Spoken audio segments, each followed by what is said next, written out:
Hey guys, it's Kim and I have another Instant Pot video for you today.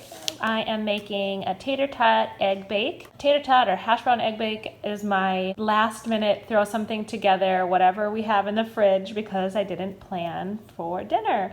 So this is super easy. For this egg bake, I'm using tater tots. It is gonna take a little longer to cook compared to hash browns just because they're thicker. I have cheese, eggs, onions, a couple of mushrooms, some kale, some cherry tomatoes, and then for seasoning I'll be using garlic powder, salt, pepper, and parsley. Let me show you how to throw this together.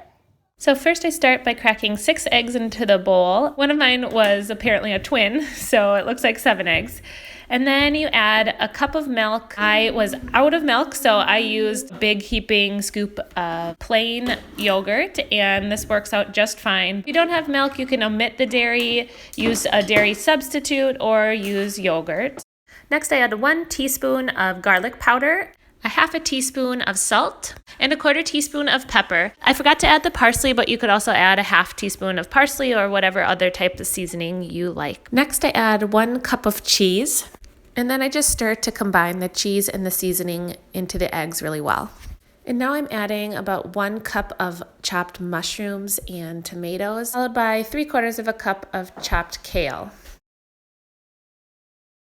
Next, I put my tater tots in the bottom of the pot that I'm using to cook it, and then I like to mix it all together. You can leave it at the bottom of the pot if you'd like. I spray the pot with cooking oil and then pour my mixture in. And then you want to really make sure you're doing the pot in pot method, meaning you don't put your egg bake directly into the Instant Pot. Put your trivet down with 1 cup of water, and then you put the pot on top of that.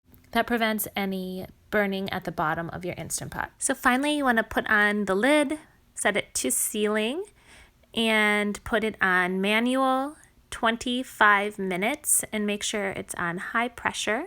It'll take a couple minutes to come to pressure, and then when the timer goes off, I set it to venting and do a quick release, allowing all the steam to come out. That's it. What I love about this recipe is that you can really add or remove anything that you'd like. I hope you guys liked that recipe. If you did, make sure you give it a thumbs up, and if you haven't already, please hit that subscribe button. We'll see you guys next time.